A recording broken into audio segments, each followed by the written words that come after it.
with the seller, I had to renegotiate from $6,500 to about like $3,500. What do you think is going to happen next? Money. Money! I've dedicated my time and volunteered my time to help raise as much money as we can for blood cancers and to improve the life of patients and their families. We're trying to reach $150,000. I'm excited for the beginning of... That was a really bad high five. Okay. I'm excited for the beginning of 2024.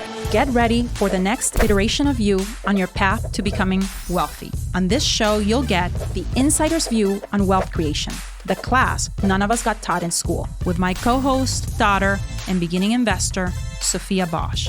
And now, let's get started. Welcome to the Becoming Wealthy podcast. I'm your host, Michelle Bosch, my co-host, Sophia Bosch. And we are only, I think, 2 weeks into January. So today's topic was, or is, are we already kicking out through the curve our New Year's resolutions? How is everything going as far as the plans that we had for the year when it comes to our business, our health, our relationships, our career? And that's what we are discussing today, right, Yeah, Sophia? just an update. Just an update, because it's January 12th already. And well, when we're recording this. yeah, at the time of the recording, but you know, most people are full all in on week 1, and on week 2 of January they already fell off the wagon. So Yeah. what were some of the resolutions that you had for January, and what have you been doing right now to still, you know, we're at the end of the second week and still be on par or on goal, committed, focused to getting it done? So I know for health, for me, I said to go work out more. Not like go work out, but I had been skipping my workouts, skipping my practices, things like that. I've now like gotten better at, like, it's a non-negotiable type of thing. It's like a I non-nego. have to go. And what have you done in order to make it non-negotiable? Well, one of the things is like when you book it, it's I go with a friend or something, and since they're going, I feel like I have to go too. So you have basically found yourself an accountability partner, Yeah. a buddy, a workout buddy that is there with you boxing on Mondays, and you book it, and now there is kind of like this financial commitment of, okay, you have to show up, and that's what kept you on track. Wonderful. What about, how have you dealt with the rock climbing, where it's already a standing class, but you were choosing not to go because you had other things going, or it was just convenient to use basically sometimes, because that's something that we all do, you know, in the face of an imminent I would say success, we sometimes self-sabotage. And you were doing a little bit of that by saying, okay, I'm too busy, I'm too this, I'm too that. And so what are you doing now in order to stay focused and committed to attending those 2 times a week on the rock climbing? Well, I eased up on some of my classes. So Wonderful. it was anyway supposed to only be 1 semester. Okay. So I'm not doing that. It gave me a lot of work, more than most of my classes give me. Like, it's probably like the whole sum of all my classes. Yeah. Is just that one class. It was wild. It was a lot. But it has freed up my time. So I definitely rearranged my priorities. But you've had a couple times where you've been like already, I think it was this week, where you're like, you don't want to go. But how did you get and made yourself go anyways? What did you do? I don't know. You don't know? You just decided, okay, I'm going to start driving? Yeah. And sometimes that's what we need. We just need to either start walking, get out the door, yeah, or just start driving. And because I have noticed that, you know, there's 2 ways to go about creating changes. And that's either a change in our awareness that then creates changes in our actions. But sometimes it requires that we change our actions so that there's a shift in our awareness or in our perspective, you know? Sometimes we have to go at it, you know, one way or the other. And sometimes if the not feeling it is there, you just got to go and start the action so that eventually the feeling comes. Yeah, that's usually what I have trouble with. Yeah, but you did it. You started driving and you got there. And once you got there, what happened? At first, I didn't want to go, like, get out of the car. I wanted to, like, quickly turn back. But I did decide to get out. And then I was greeted by my friends with smiles on their faces. They're like, "Oh my God, you're back." Oh, you just lost your glasses. It's okay. They're like, "Oh my God, you're back. Like, you haven't been here in so long. What happened?" I'm like, "I was busy." Amazing. So my experience has been it was like a warm welcome. That's wonderful. I'm happy to hear that it paid off and you got to see your friends and again cultivate relationships. For me, it's been a similar approach in that, you know, I went ahead and committed prior to the start of the year to challenges of either 30 days or 21 days. And I actually did financial commitments. You know, I joined a meditation challenge for 21 days. I joined a breathwork challenge for 30 days because I want to make sure that I basically am in the best frequency possible, you know, and in order to address all the things that come at me on a daily basis, I have come to realize how strategic it is to basically be in the right frequency and the right vibration. And that almost creates like a synchronicity for things to, not for the challenges to go away, but for me to find easier, faster solutions to whatever's coming my way. And so what I did was I made a financial commitment to. I put it on my calendar, and it's now recurring. And I also committed to a 30-day movement challenge inside of the Becoming Wealthy Facebook group. So if you have not joined the Facebook group, go to Becoming Wealthy on Facebook. Join us. We're still going for 30 days, and we would love to have you there. Okay, so that's on the health side. So what's been happening on business-wise? So this kind of falls into business and relationship, I feel like. Okay. Well, no, let's start with the first one. There's two that's been happening in like the business area. Okay. So one of my properties that I'm trying to sell right now, I was about to close on it in like the end of December, but like we were doing like the title search or something, and we thought it was bigger, so it was like, say it was like 2 acres, it was actually like an acre, which the buyer didn't want.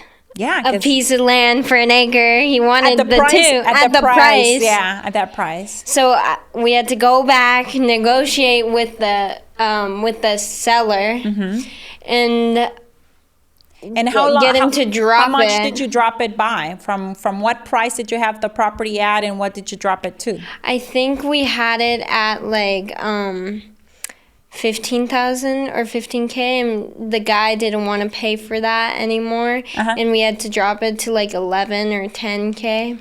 That's on the buyer side. On the buyer seller side, what did you? On the seller side, I had to renegotiate from $6,500 to about like $3,500. So basically, drop the price by half. By half. And how difficult was it to get him to actually, you know, drop that price? He did understand. I think it took a little bit of convincing and like explanation on why we had to do this, but He actually even wanted to talk to the title company, right, about the survey. And he was able to confirm that what you were saying was actually true, that the size of the property was in fact less than what we had originally. Because he didn't want to take our word for it. Yeah, absolutely. So, which is fair. Like everyone should do their own research, things like that. But then he did agree to it, I think, like eventually. Okay. And then, so now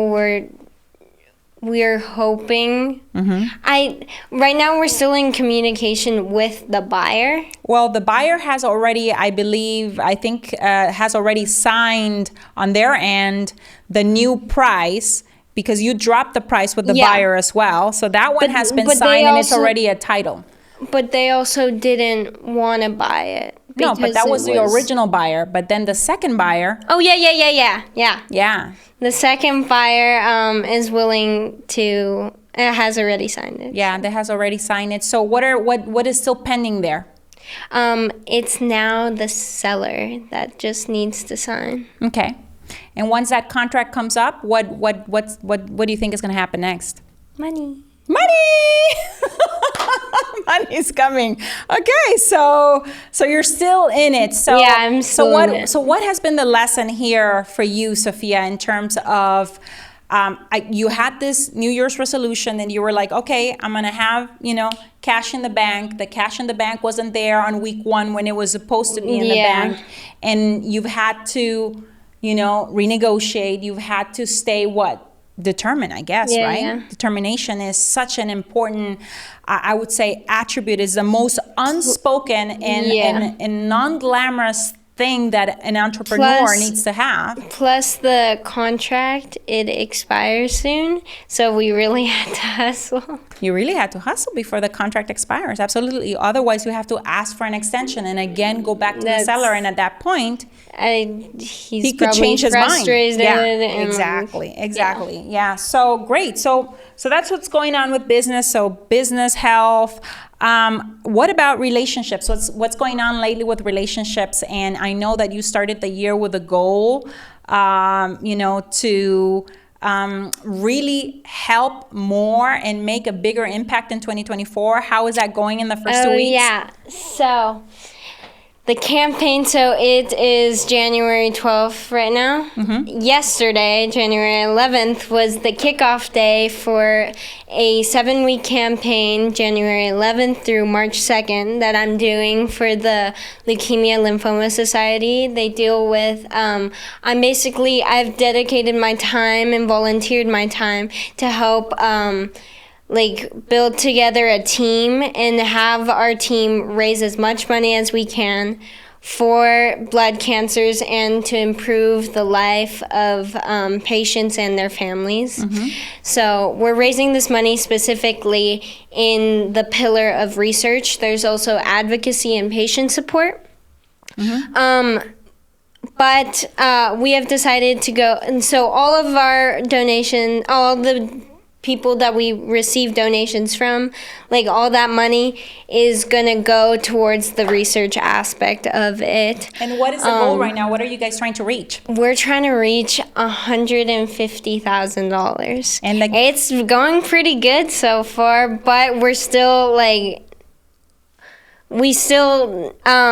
we're not. You're not there yet. Of course. Yeah. And it just kicked off, and the campaign is 7 weeks. So it starts when and it ends when? It started January 11th and it ends March 2nd. March 2nd. So it's 7 weeks, and we are gonna probably go ahead and include here in the show notes if you or anyone that you know that is dear to your life has ever experienced you have cancer, those 3 words being told by to you or to a loved one by a doctor, and you want to help Sophia and her team who are on this mission of really making an impact. I think every high school student has this dream of making an impact, and this is Sophia's opportunity right now to do so. So I'm also a student visionary. So within Leukemia Lymphoma Society, they have a certain branch dedicated to help foster like high school students, like they have the opportunity to run a team, run a campaign, and be a part of the mission. Yeah, absolutely. And you have 18 people in your team, I think. I think a total, like including the other candidates and then the team members, I think we have a team of 20. Oh, that is fantastic. Pretty good. So if you would like to donate and support, visit the show notes and make sure that you donate or send a check to the Leukemia and Lymphoma Society with the memo of my name in the on the memo line. Yeah. So to make sure that it's not just going to the leukemia, but it's directed towards my to my campaign. To your campaign. And what is again the full name that should be going on the checks? Leukemia Lymphoma Society. Absolutely. So LLS. So that's what you have been up to in terms of relationships with your team of 20. Making sure our team is together, united as one, things like that. Even reaching out to people and connections, those relationships, and seeing if they would be so kind as to donate to my campaign, things like that. And I know that at kickoff you had 2 amazing, generous people that donated. Can you tell me a little bit about at least one of them, the story of why his donation was so big and why this, was an impact for him when he got the email, from you? The gentleman that mentioned that his mother. Oh, yeah. So, this gentleman, I honestly, when I send out emails, I was hoping for the best. I was not expecting like a larger sum of money to be donated, and he donated it, and he said in like the comments, he sent me a specific message that he loves what I'm doing, he loves that I'm involved, and the reason why he is giving this money is because his mother died from a blood cancer. I believe it was leukemia. And how old was he? I believe he was 8 years old. And his brother? Him and his brother, I think it was 5 and 8 or something like that. Yeah. And it really touched me, honestly. Yeah. Like, he was saying, like, I didn't grow up with a mother. My dad was, like, a single dad trying to raise us, like, and when I see an opportunity to get involved with blood cancer, donating for it is, like, he would, and so he supported my campaign, which I very much appreciate. Yeah, we're very, very grateful, and I know that it's going to be going towards a good cause. And yesterday we were able actually to put the name to the face as to the families, the types of families. Who did you meet yesterday at the kickoff meeting? So we have here in the Arizona chapter, all states have a chapter, I believe. But in the Arizona one, we have an honored hero. So our honored hero is a little girl named Morgan. She's 12 years old in 7th grade. She was diagnosed when I believe she was like 5, I think is what you mentioned. Yeah. And she is now in remission. She was able to get lots of help, money, like whether that's money, support, medical. Medical support, and from the Leukemia Lymphoma Society, which enabled her to be in remission. She fought so hard, and she's with us today, and she was so cute. She had a cute little smile, like a cute pink sweater. Like it was, I loved her. It was wonderful to put a name, to the face. Plus, I believe her mom is a single mom, so trying to see her child sick. Yeah, it was pretty emotional yesterday when they were, giving their testimony, and I was just so happy for Morgan. She looked like she didn't just survive, but she's thriving, which is fantastic.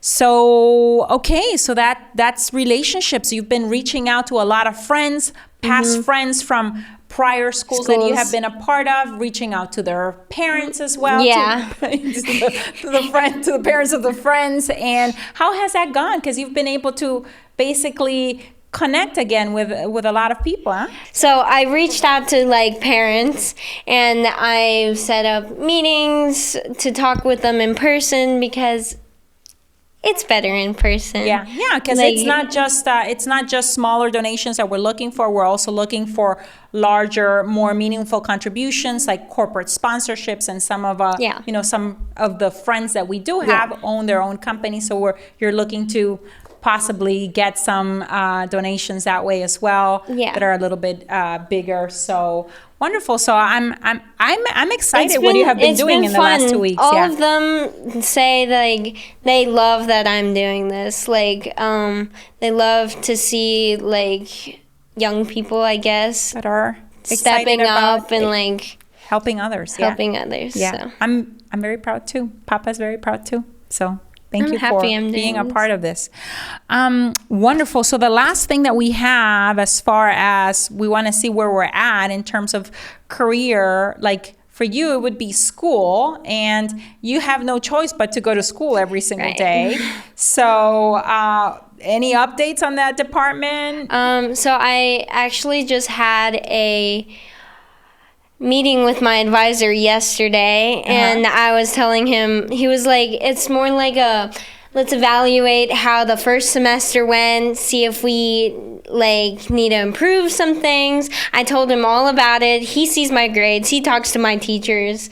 He like I filled out a form like saying like this is what I do. So he has all that information, and I get to the meeting, he's like, looks like you're doing great. I'm like, that's not really helpful. But he did have great positive feedback, didn't he say? Yeah, so he did have the feedback of like,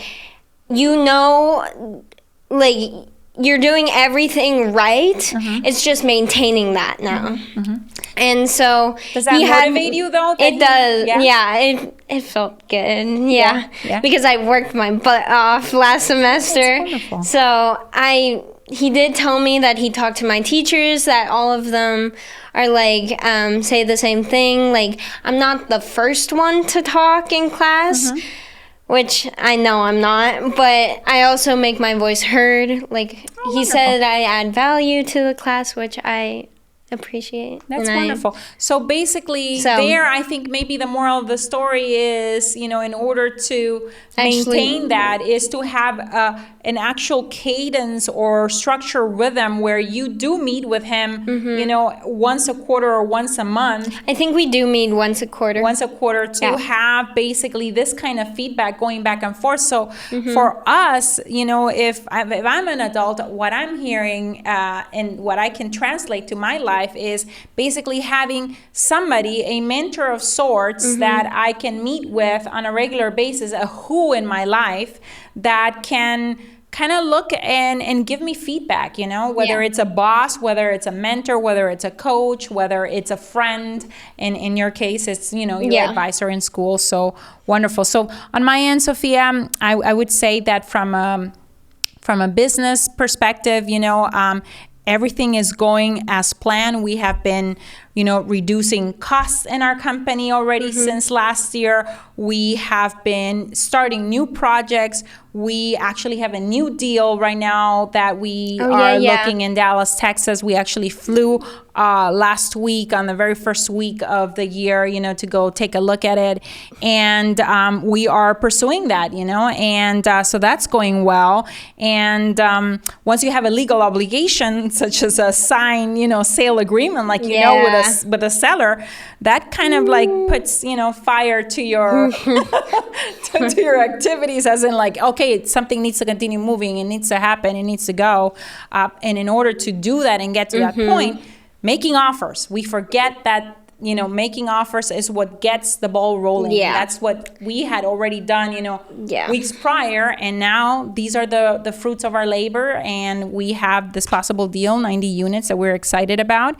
And relationships, we have made it a point also as a family to, eat together, have dinners together, Are we going out to dinner tonight? Yes, we're probably going to go to a Mongolian grill or something like that. Sounds good. Yeah.